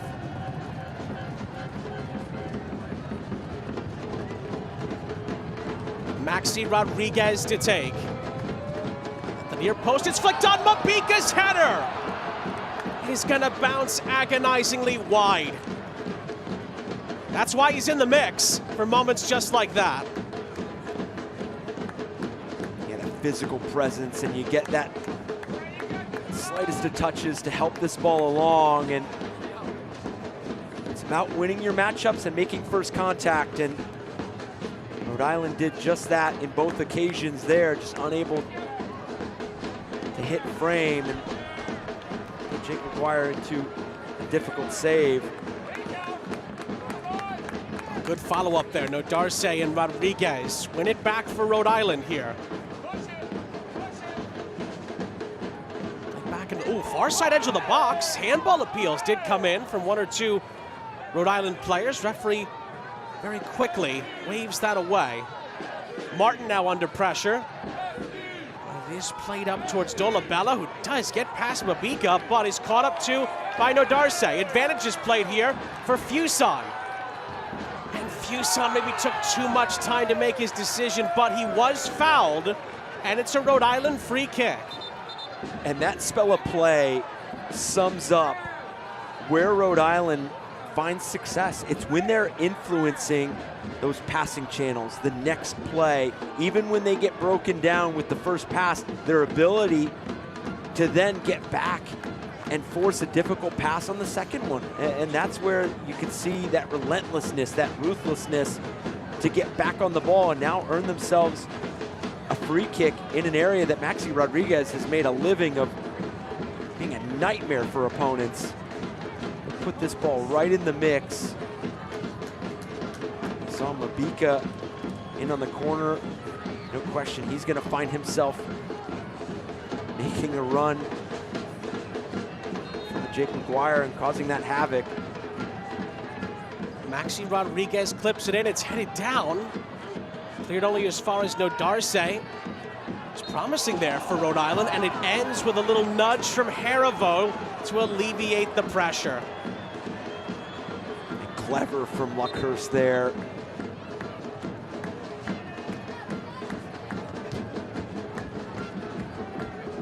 Saw that there was no outlet, heard the pressure, and heard the physical play there. His team a way out in this restart. Ends up in the hands of Jackson Lee. I was about to say, Coach, that you get a reprieve and you end up giving it right back. Next sentence. And now Rhode Island are back on the front foot with Noah Fuson.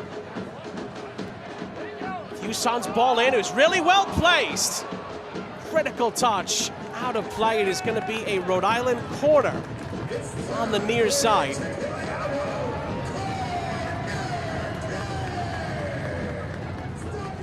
Shapiro Thompson will take it.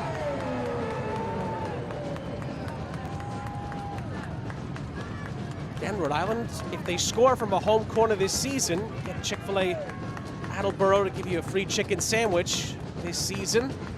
That's why the fans are stomping their feet, hoping for some corner kick magic here at Centerville Bank Stadium.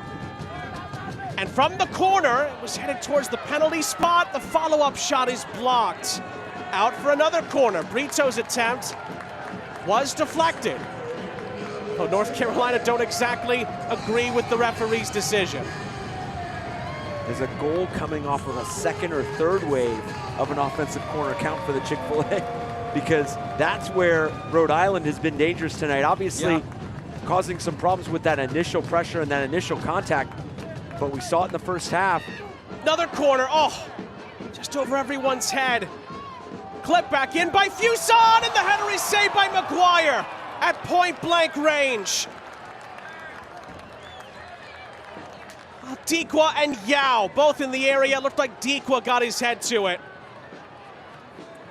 And this is what we saw in the first half, the ability for Rhode Island to get on these second and third opportunities, and you find North Carolina out of sorts, trying to regain positioning, trying to climb their line outside of the 6-yard box, and Rhode Island able to put that ball right back in the mix, and they've done that a number of times here throughout the match. Mabika, Yao, and Dikwa all coming within a whisker. Well, if you're looking for help on how to pay for college no further than RISLA, they have been helping students and families for decades. Visit RISLA.com to learn more.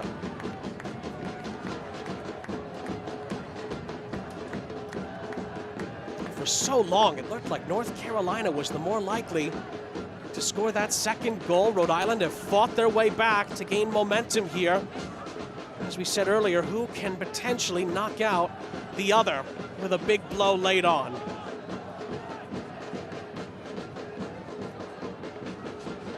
Coach, we were saying this off air at the half. It's just been so entertaining. It's been played at a great pace. For two teams battling, of course, already for playoff positioning, it's also been played in good spirits as well. That should be mentioned.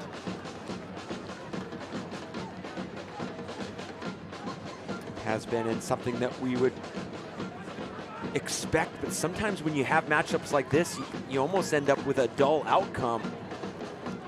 And you have two teams that are so... Oh, Dikwa wins it back here for Rhode Island, and then stumbles at the vital moment inside the penalty area, and goodness gracious me, North Carolina are let off the hook. Well, I was about to say, when you have matchups like this, sometimes both teams come in so concerned defensively about not giving up opportunities, but both these teams have been absolutely aggressive in the right moments, and you see it right there with Albert Dikwa. That positive thought to jump the pass, to jump the throw in the end, lets them off the hook. But it just goes to highlight what we were just talking about. These two teams, the clear identities that they have come out and executed at a high level. Creativity, the craftiness, how clever they are on and off the ball. And remember, Rhode Island's trying to end a 3-game league losing streak. They've never lost 4 in a row, Rhode Island, in their time in the USL Championship. And North Carolina's trying to continue their best ever winning streak in USL Championship play. A 4-game winning run in the league. They could get it up to 5 if they win here down the stretch. Of course, both teams, we highlighted it earlier, have a chance to finish higher in the table than where they began the night. Dikwa with an overhead kick. He slashes out of the second time with his right boot. He could not get clear contact on it. Jake McGuire corrals it. And this is what you want to see if you're Rhode Island. Obviously the early delivery, but into a deep space inside the box. And it's that man, Albert Dikwa, that just finds himself heavily involved. That's what you need, and that's something for Rhode Island. I know that offensively, we talked about some of that sputtering out the last 3 matches with only the 1 goal in 3 games, and that being the own goal against Lou City. But you had to figure that Albert Dikwa was going to find his footing, was going to find his rhythm, and start scoring goals at a rate that helped this team progress and earn top results. Substitution here for Rhode Island. Joe Brito is going to make way, and he will be replaced by Clay Holstead, another member of this deep midfield contingent for Cano Smith's side. See what this change brings on tactically for Rhode Island as you approach 20 minutes left in the match. North Carolina, by the way, has not made any changes yet. You still have Olex Anderson, who's just coming back from international duty. Ahmad Alcock is in the same situation.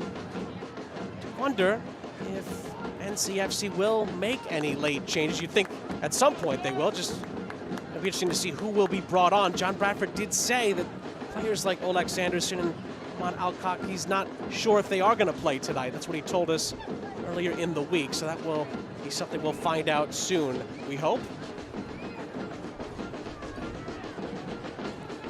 Perez, quick feet, gets it back out to the far side. Burner, crossing it into the middle. Critical header away, only as far as Martin, who's forced all the way back by Harivo to Washington. Colin Martin surveys the scene.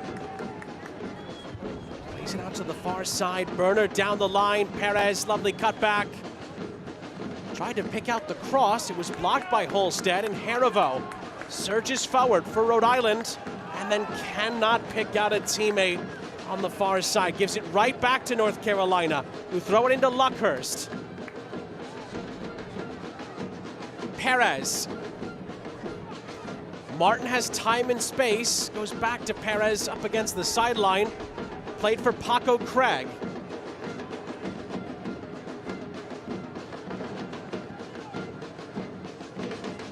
Patrick Burner, who's still on that yellow card. Luckhurst, one-on-one with Yao. Sliding it through for Dolabella, who runs out of room. And then lays it off for Martin. Martin's got a good right boot. That attempt was skied out of play, but it did take a deflection. It's a North Carolina corner. Oh, this touch from Colin Martin just takes him away and sideways. Unfortunately, unable to make the contact that he was looking for to test Jackson Lee, but does get the deflection that earns the corner. We're still yet to see some of that momentum flip that we saw in the first half from North Carolina. They've been absorbing a lot more of the pressure consistently here in the second.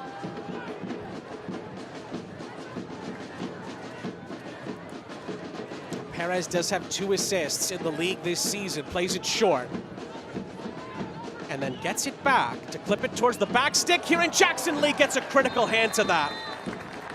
At least 1 or 2 North Carolina players were in the vicinity, and the offside flag goes up anyway. It's a Rhode Island free kick.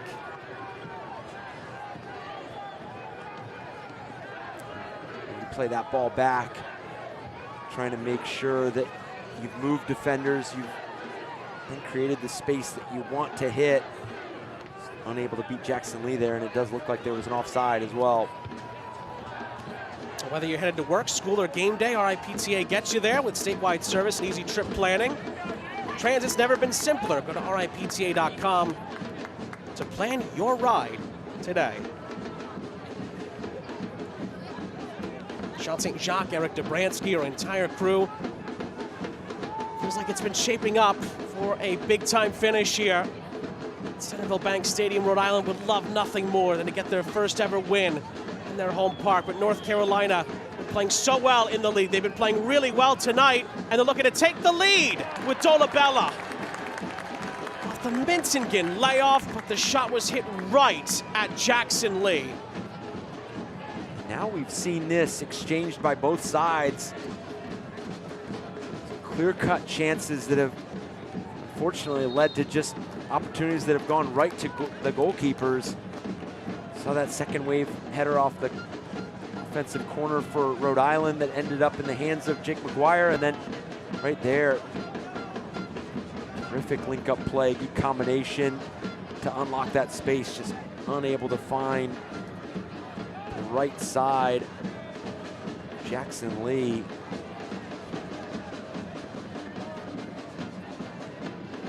Mabika. Oh, Dikwa, clever touch to find Fuson, whose ball in is too close to Jake McGuire, who had it covered. At that point, when you weren't able to hit that service early, that deep touch to drive the end line, giving your teammates the opportunity to flood the box, create those layers. These are two teams that you can see are pressing to find that second goal. come in with 15 minutes left, you do have that natural thought that, you know, North Carolina could benefit from 1 point on the road. I mean, in the run of form they're in right now, 4 unbeaten, 1 point against a team, Rhode Island, that is desperately seeking their first 3 points at home. I mean, you almost think that they'd walk away feeling good about that. These are two teams that are pressing on, and you could see how eager and urgent they are with the way they're playing forward, the way they're creating. They want to find the game winner. If the result holds here, again, this is the live table, other results being factored in, Rhode Island would actually drop out of the playoff spots to 9th. That's because Indy are currently leading by 1-0 in their game at the moment as Rodriguez finds McGuire. North Carolina would be in 4th. It would just be 4 points back of Loudoun, who are currently sitting in 3rd. Louisville are winning at the moment, so they'd be 10 points off of Lou City, who might be on another track to run away with the Players' Shield as they did a year ago.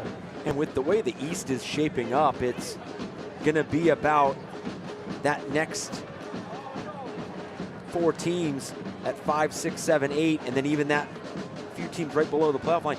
Can you start closing the gap? Because Detroit City dropped points today to Loudoun United. You mentioned it, Lou City leading right now. Miami FC leading Tampa Bay Rowdies right now 1-0. I mean, Bonfilio just cannot stop scoring for Miami FC, so that is a team that is trending in the right direction. Yeah, Miami would jump up to 6th place if the results hold. They're continuing to become more and more of a factor in the Eastern Conference playoff chase. Holstead for Noah Fuson.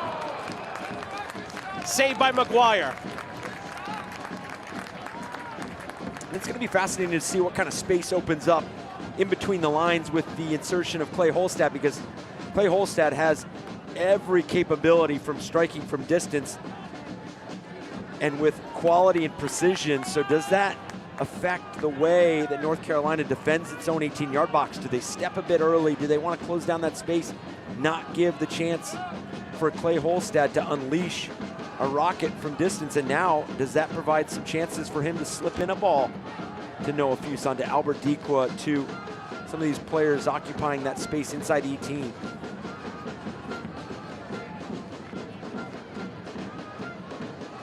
Holstead switches the point of the attack.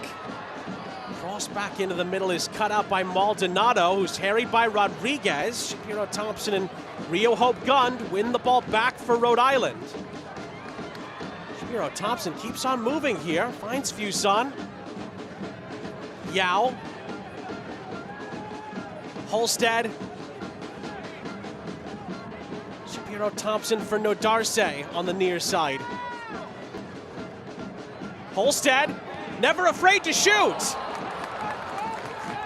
Boy, you give him a glimpse, and he is going to step into a shot. That one sputters wide. And Rhode Island are going to make a substitution here. Isaac Enking is going to come in after really making a positive impact in this second half. Noah Fuson will depart.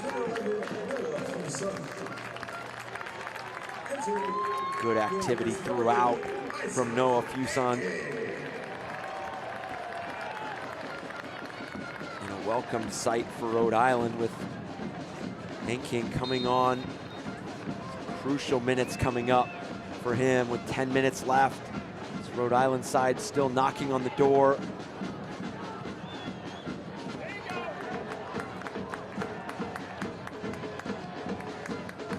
Just Enking's 3rd appearance since coming back from that long-term injury, and he really did miss him at times down the stretch last season, even despite the great playoff run that concluded the inaugural season. And he's on the ball here, moving Rhode Island forward. The pass is just behind Maxi Rodriguez. Martin, ooh, maybe went a little too high there on Rio Hope Gund. And it is a Rhode Island free kick with 10 minutes plus stoppage time still to play. this is where you do see some of that match management, because for North Carolina, they're going to still be selective with when and where they open themselves up to go find that second goal, whereas you could see Rhode Island wants to get this ball restarted. They want to get this ball back in circulation, back in flow. You want to play a bit quicker than North Carolina here to finish up this last 10 minutes.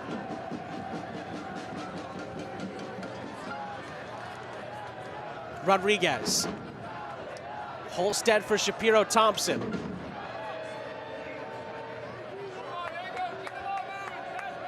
Mabika. Shapiro Thompson poking it through, little layoff nearly for Holstead, and then Rodriguez did not see Dolabella, and he gives it away. Luckhurst runs into Nodarse, and Nodarse will be booked for stopping a potential counterattack.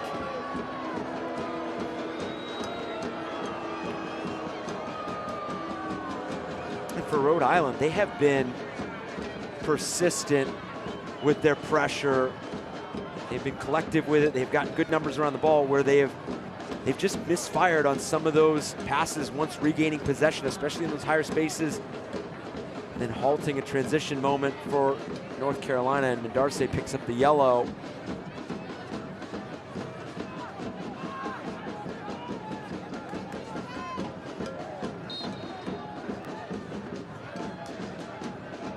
Maldonado to take. Plays it short for Finn Sundstrom.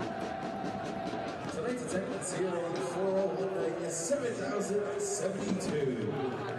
Fans, thank you for making Central Rhode. Maldonado over the top here. Mensingen. Ooh, the whistle goes here. Well, the flag never went up. Must have been a foul away from the play. And Luckhurst appears to have, at least based on his reaction, to have committed the foul. Just away from the ball there. Yeah, it looks like that contact right there. And this is going to be under 10 minutes. Can you be the player that makes the play and capitalizes on a team's mistake? And where do you continue to force the issue? Where do you continue to ask those threatening questions? Rodriguez. Shapiro Thompson for Nodarse, who bends the ball in, headed high into the air. Holstead nudges it down. Shapiro Thompson tries to follow up, as does Nodarse, who wins it off of Perez and gets past a couple of challenges here. Gets past another Perez challenge. Nodarse into the middle for Dequa, touched away. Holstead trying to pick up the pieces. Carolina struggling to clear this, and then the foul on Holstead gives North Carolina a free kick. I think even that last play by Frank Nodarse surprised his own teammates, because you just didn't see any explosive action that opened up the space. Even right there, you didn't see anybody pull out of the back line or pull off of their defender. Everything was stagnant, everything was set. And that meant defensively North Carolina was set as well. And now another substitution for North Carolina. And Raheem Summersall is going to come on. It's the only change that John Bradford has made so far tonight. We're told it's Colin Martin who is going to come out, and that is the outcome. Again, part of that might be the fact that some of the other bench players for North Carolina are just getting back from international duty, just getting back into the flow. John Bradford, of course, has to manage some of those minutes with some tough games ahead in all competitions, of course, not just in the league, but in Jaeger Cup as well. It's a Rhode Island free kick here. Miller Lite is a proud sponsor of Rhode Island Football Club. When it's game time, it is Miller time, and we've got 5.5 minutes of game time plus stoppage time left to go. Game is crying out for someone to grab the bull by the horns here and find a late winner.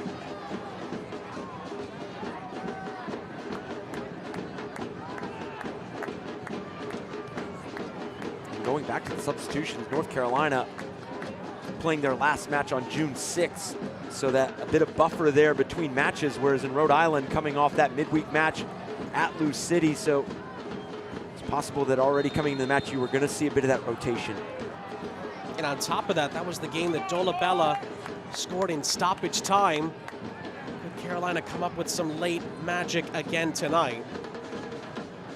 We said it earlier, Centerville Bank Stadium is going to host the Major League Rugby Championship on June 28th. Tickets are available now at majorleague.rugby/champ today. We could still be in for a really good finish here at Centerville Bank Stadium in Pawtucket, Rhode Island. Can Rhode Island finally get that first ever home win in their new building? Or will North Carolina conjure up some more late magic? Sundstrom got his first pro assist with North Carolina. Last time out, the teenager plays it back to the halfway line. And then gets pressured here by Shapiro Thompson. And Albert Dequa sees the goalkeeper McGuire off his line, and in the end gets it nowhere near the goal. Well, that may be one he'd want to have back.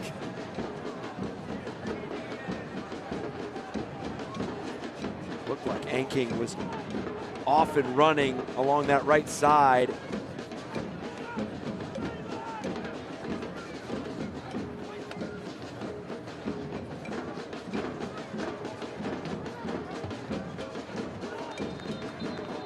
Ricochets back off of Burner, and it's a Rhode Island throw.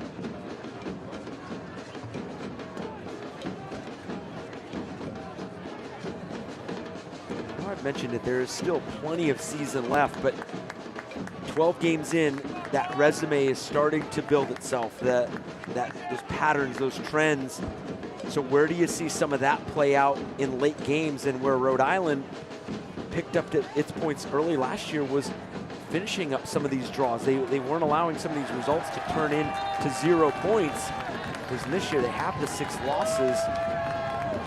They earn a late corner and a little miscue for North Carolina. So can they continue to grow into this season and now flip some of the draws and the losses into full 3 points? It's going to be key. The Chick-fil-A Attleboro corner, both teams, by the way, are preparing some late changes. We will get to that in a moment. Maxi Rodriguez to put this into the penalty area for Rhode Island.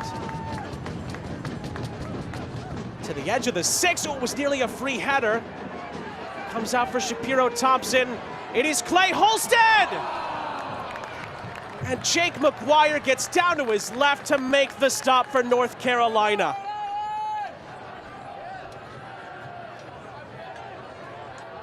Poked ahead by Burner. Right back to Holstead. Still Clay Holstead bringing this ahead for Rhode Island. Shapiro Thompson makes the run. Maxi Rodriguez tried to feed him. They weren't on the same page. It's a Carolina throw. And here comes some of those changes that we were alluding to. Both teams are going to make some alterations here. Rodrigo DaCosta and Olex Anderson are coming on here. Luckhurst is going to make way on the Anderson swap. Certainly both players could be potential match winners as Luis Perez comes off for DaCosta to come on. Danny Rivera, he's coming on for Rhode Island. As is Taimu Okiyoshi, who's going to replace Shapiro Thompson. So both teams made 2 changes there in the hopes that someone could become a late hero.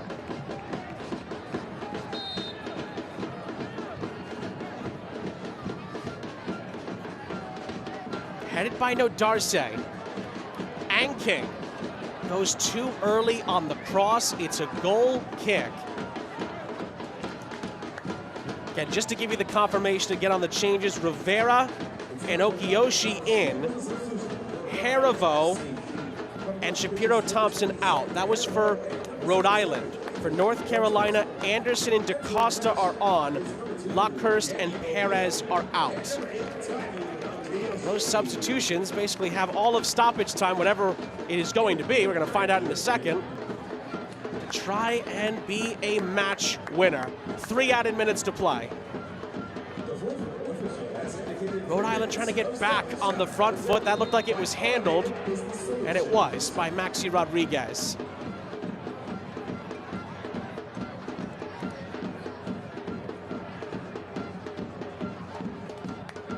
Dolabella.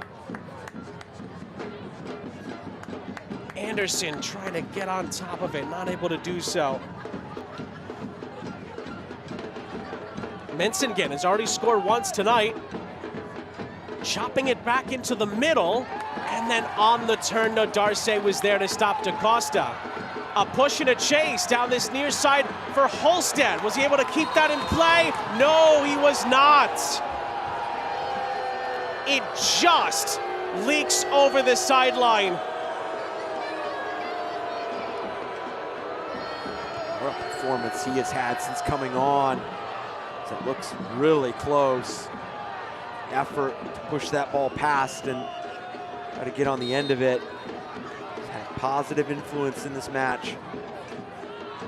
Again, we did not have the best angle on that, but that was very, very tight.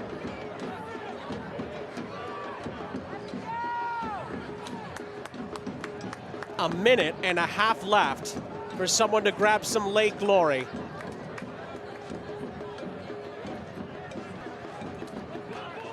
Yao for Mabika.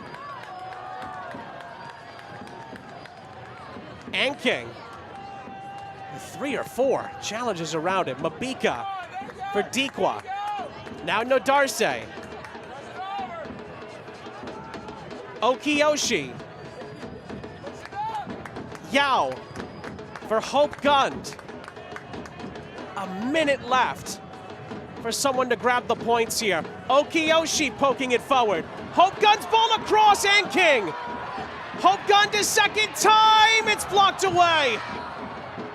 Could not pick out a teammate. Clearance only as far as Nodarse. Nodarse into the penalty area, he goes down. Referee says yes, it's a penalty in stoppage time. Frank Nodarse bundled over. And Rhode Island will get a chance to get their first home win at Centerville Bank Stadium with potentially the last kick of the game. And this is just relentless intent. You saw as soon as Frank Nodarse got on the ball outside the 18-yard box, what he wanted to do, what space he wanted to access, and his ability to make that a physical battle, incur the contact, give his team a chance to pick up all 3 points in the dying moments of this match.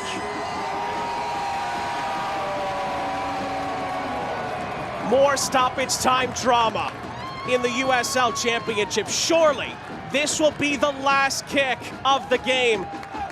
And it appears that Maxi Rodriguez is going to step up to try to not only win the game for Rhode Island, but to finally win Rhode Island's first game here at Centerville Bank Stadium. He scored Rhode Island's first goal here in the Open Cup against New England. He could win it here and give Rhode Island a gigantic lift in the USL Championship season.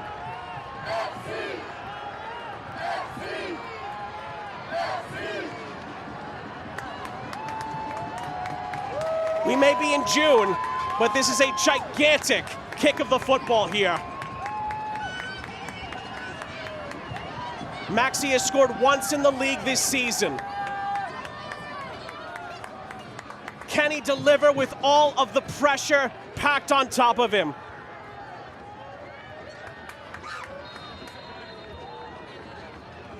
Maxi Rodriguez wins it! And christens Centerville Bank Stadium with their first win!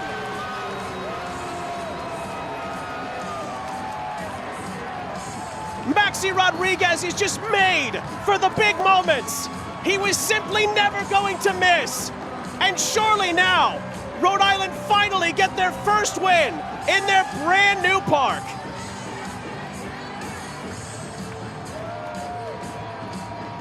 And this simply comes down to execution. The ability to pick your spot, hit your spot. Just a decisive finish from Maxi Rodriguez. And here's that run from Frank Nadarce, putting North Carolina in a situation where he is going away from goal. So they had him bottled up. They had what they needed defensively, but still choosing to incur the contact and then conceding the penalty. And then Maxi Rodriguez takes care of the rest. Just wraps this ball around, finds the side netting. This place is electric right now.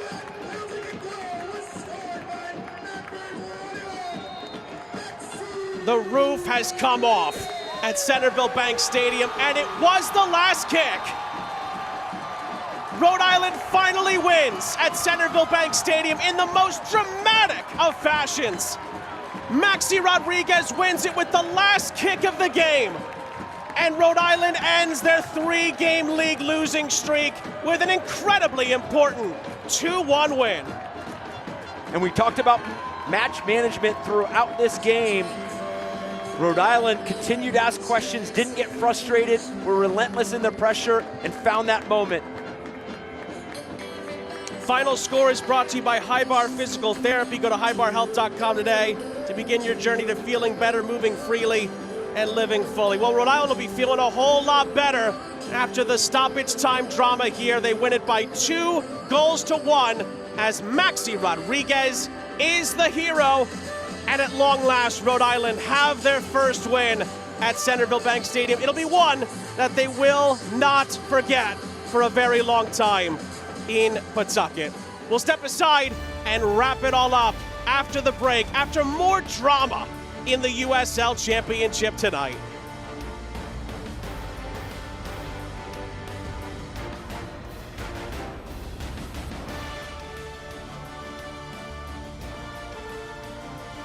You may think the nicest moments happen once you've arrived at your destination. At Breeze, we think they happen all along the way. Yeah, let me grab that for you. That was so nice. Whether you're kicking back in Breeze Ascent or just enjoying time together in family seating, we take creating nice moments seriously, so you're ready for the rest of the journey ahead. When it's all over, the nicest moment might just be planning your next trip. Breeze. Seriously nice.